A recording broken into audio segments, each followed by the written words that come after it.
From childhood, the life of every human being is surrounded by numerous don'ts. Don't climb a tree, you'll fall. Don't touch a dog, it'll bite you. Don't run across the road, a car will hit you. Usually, as we grow up, we try to anticipate other risks in life, maybe less traumatic, but more permanent. But many people suffocate in the still waters of their own making. Boring, gentlemen, boring.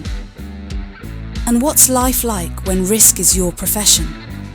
When you don't burn in fire, you don't drown in water, but your hard and painstaking work is only visible to outsiders for a few seconds.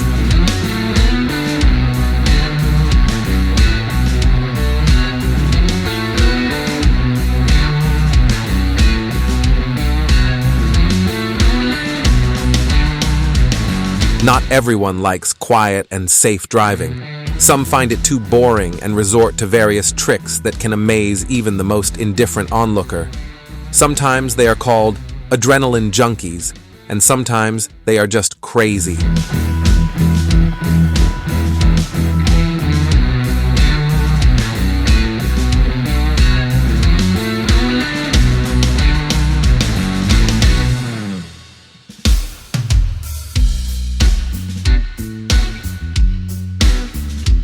Currently, most researchers in the United States, Canada, and Japan use the name epinephrine. In all other countries, the name adrenaline is more common. Both names mean roughly the same thing, above the kidney or near the kidney, but the former uses Greek and the latter Latin, which both refer to the endocrine organ, the adrenal gland, where the hormone is produced. The two names exist in parallel to this day and reflect more than a century of dispute between American and English universities. Adrenaline is produced by the neuroendocrine cells of the adrenal medulla and is involved in the realization of a state in which the body is mobilized to minimize the threat.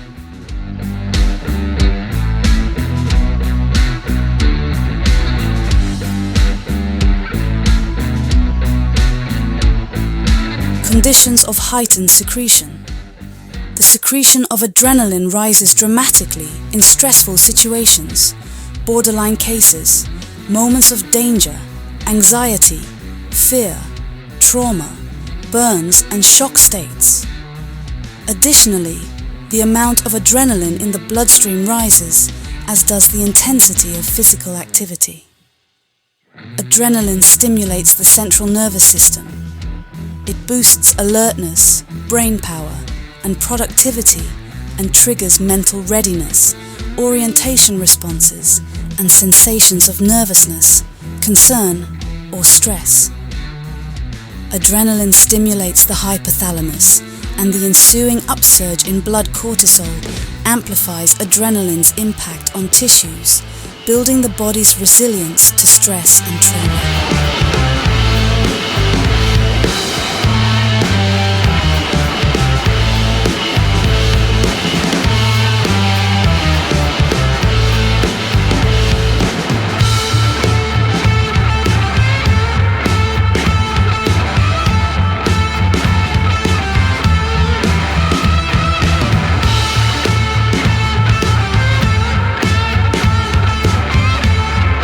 A few curious facts from the history of the stunt movement in Russia. Throughout the history of Soviet cinema, the profession of a stuntman, a performer of movie stunts, was not included in the unified tariff and qualification directory of workers and employees of the USSR. Although existing de facto, the profession did not exist de jure, despite its obvious requirement for cinematography and stunt scenes. Back in the era of silent films, actors were often required to perform their own stunts, as evidenced by the likes of Buster Keaton, Max Linder, and Charlie Chaplin. This highlights the physical demands and risks that were part of the job in that era of cinema.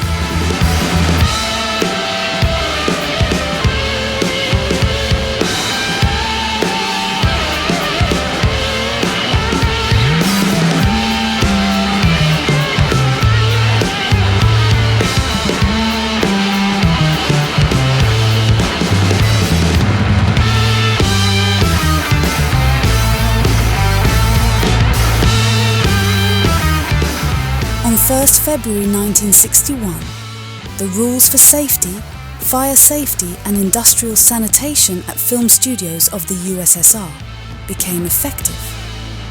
They regulated the production of dangerous stunt shots, such as flying, jumping from heights, jumping into water and falls, that posed threats to the performer's life and health.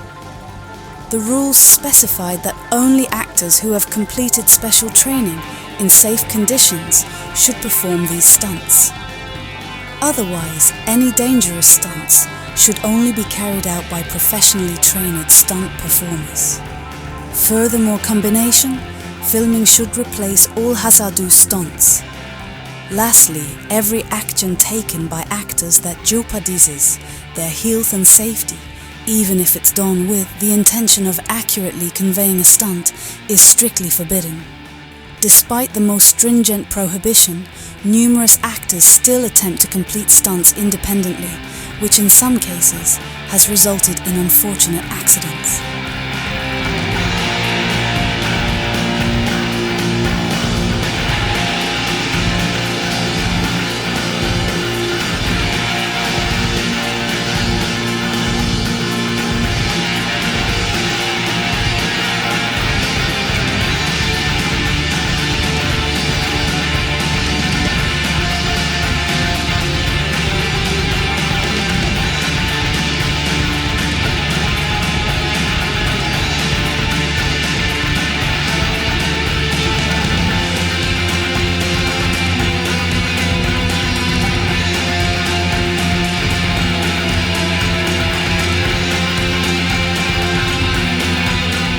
By the mid-1980s, various fashions in stunt work arose, including impressive sporting stunts, horse-related stunts, stunt performances with cars and motorbikes.